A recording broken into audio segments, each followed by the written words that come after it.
Tous, aujourd'hui, ça résonne.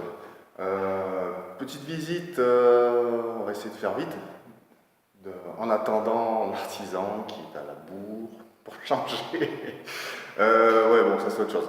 Voilà, là j'ai pu récupérer les clés donc d'un bien sur lequel je me suis positionné. En fait, là je suis en attente de la réponse de la banque du propriétaire, puisque le propriétaire est en surendettement.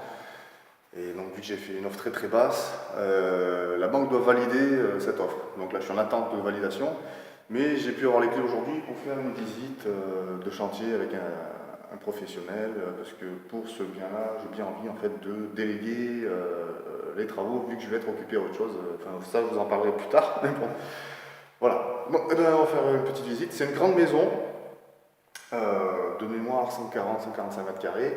Donc là, on se retrouve au rez-de-chaussée, dans ce qui est actuellement le salon de la maison. Donc, voilà. Derrière moi, là, il y a la cuisine. Donc autant vous dire que moi, ma vision, c'est toute simple. Hein, c'est cette cloison-là, là, tout le long, là, ça saute. On sera sur une cuisine ouverte. Et en fait, ce salon-là, qui est assez volumineux hein, quand même, ce salon-là va devenir un logement, un T2.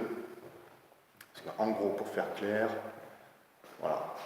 Il y a la porte d'entrée là, première fenêtre qui sera la fenêtre du salon salle à manger, et deuxième fenêtre au bout. Et donc entre les deux, ce que je vais faire, c'est tirer une cloison pour avoir une chambre sur le fond de ce qui est actuellement le salon.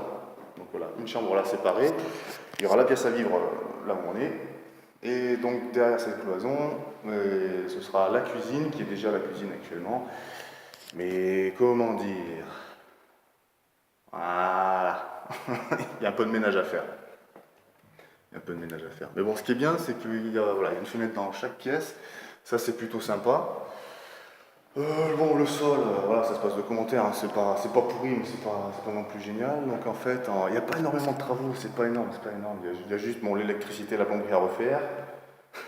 J'aime bien quand je dis ça, il n'y a pas grand chose. Il y a juste l'électricité à refaire, la plomberie, casser une cloison, en tirer une autre. Bon, voilà. Mais il n'y a pas de gros travaux de structure en fait. C'est ça qui est hyper intéressant sur cette maison. Et encore là, c'est que le début. Donc voilà, je vous disais, là, la cuisine. Et dans le petit renfoncement en fait, qui sert de seuil pour accéder sur l'autre partie de la maison au rez-de-chaussée. Sur toute la longueur, là, je vais faire cuisine, salle à manger. Cuisine et salle de bain sur le même pan de mur. Voilà, comme ça tous les réseaux d'eau sont là. Salon, salle à manger, chambre de l'autre côté. Donc ça, ce sera un premier T2. Voilà. Je passe sur le seuil en question, et là, il n'y a pas d'électricité, on ne va pas y voir grand-chose. Là, j'accède à l'autre partie. Là, forcément, on n'y voit pas parce que tout est dans l'obscurité. En fait, là, il y a les toilettes derrière. Et donc là, on accède toujours au rez-de-chaussée, à une autre pièce, une grande chambre. Et cette grande chambre a la particularité d'avoir sa propre salle de bain. Voilà. Avec voilà, des meubles et baignoires. C'est pas nickel, mais bon, ça c'est rien, ça change. Hein. Et encore que dans l'absolu, la baignoire, ça pourrait rester comme ça, peut-être juste relooké, bon, à voir. Et donc ça, ce serait un autre T2.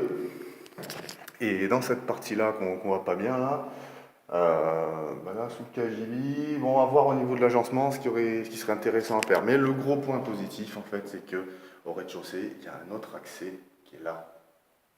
C'est ça le gros intérêt, c'est-à-dire qu'il y a deux accès au rez-de-chaussée. Un accès là où on était, donc qui desservirait le premier T2, et cet accès-là, qui pourrait servir de partie commune, qui permettrait d'accéder à ce deuxième logement, mais aussi à l'escalier. L'escalier qui amène ensuite à l'étage. Bon, on va y aller. Vite fait. Voilà. Et c'est ça tout l'intérêt en fait, c'est qu'il y a déjà deux entrées indépendantes et une entrée qui pourrait desservir aussi bien le deuxième T2 que tout l'étage. Et c'est ça qui est super intéressant.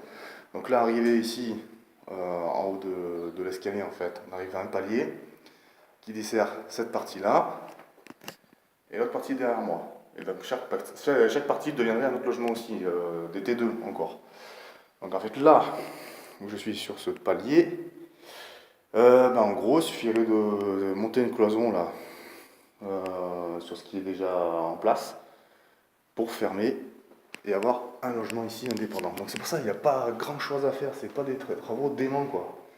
Et là, il y a déjà 2 pièces. Donc, ce qui servirait de chambre actuellement, là, qui est déjà une chambre.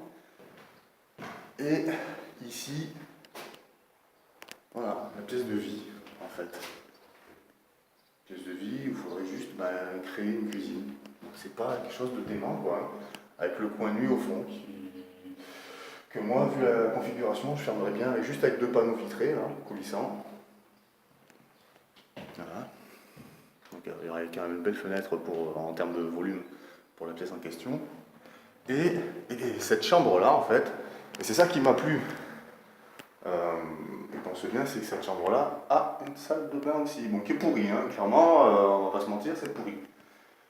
Mais elle est là, donc il y a déjà tous les réseaux, au moins d'évacuation, et en fait, il y a juste à rebrancher les arrivées là-dessus, quoi. Et à changer ou à relooker, parce que bon, c'est pas cassé non plus, c'est pourri, mais c'est pas cassé. Bon, si, ça saute, hein. Ça saute.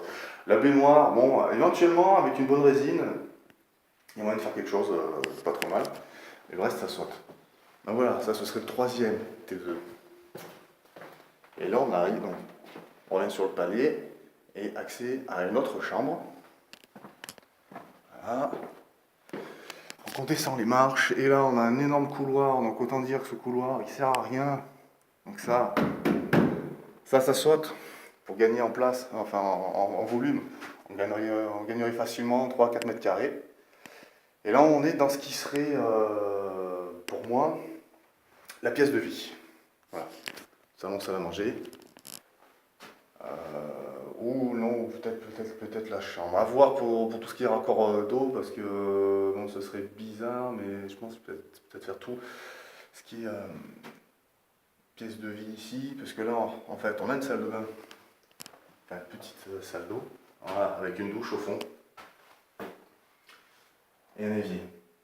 Donc ici, il suffirait de rajouter des toilettes, et en fait, par rapport au réseau, ce serait peut-être plus simple de venir poser une cuisine ici pour les évacuations d'eau, qui aurait juste à se raccorder en fait derrière, ce qui serait beaucoup plus simple. Et donc ici, on aurait la pièce de vie, avec donc cette grande cloison à abattre là, pour gagner facilement 3-4 mètres carrés supplémentaires. Ah oui, largement quoi. Parce que là on est dans le couloir, et là derrière il y a cette cloison que je vais faire sauter justement, donc, ce qui permettrait de gagner beaucoup de place. Et là on arrive dans ce qui serait la chambre, une grande chambre, avec une belle hauteur sous plafond. Et là du coup, ce qui est sympa avec cette chambre, c'est que là il y aurait moyen de faire un grand dressing dans le coin là, et il y aurait encore beaucoup de place pour un lit. Donc c'est ce qui m'a intéressé sur ce bien, c'est ça, c'est en fait le gros potentiel qu'il y avait, parce que c'est une maison qui est hyper atypique, qui en fait en l'état va pas intéresser grand monde, hormis des investisseurs. Et le fait que depuis plus de 6 mois, 8 mois, ça ne se vendait pas, pour ces raisons-là en fait. Et ce qui m'a permis moi de casser le prix et de faire une offre vraiment beaucoup plus basse que ce qui était prévu au départ. Le prix de départ. Parce qu'au prix de départ, on était à 124 000 euros, j'ai fait une offre à 90 000 euros qui est acceptée. Acceptée par le vendeur, et l'offre doit être validée par la banque. Donc je suis en attente. Et donc je suis en train de monter mon dossier de financement. Comme ça, dès que j'ai la réponse, peu de chances que ce soit refusé. Parce que sinon, c'est saisie et départ aux enchères. Et aux enchères, ils vont se faire défoncer, quoi. Donc je pense qu'ils vont assurer le fait d'avoir une offre et de la valider pour récupérer au moins un minimum. Et donc je suis pas trop inquiet par rapport à ça.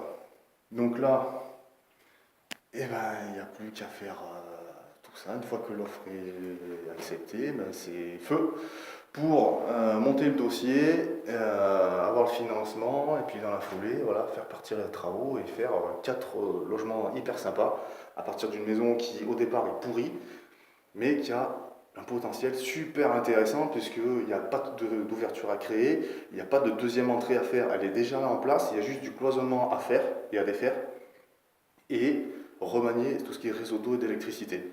Hormis ça, donc c'est pas des travaux qui vont être faramineux. Et donc financièrement, c'est un projet qui va être hyper intéressant avec une rentabilité.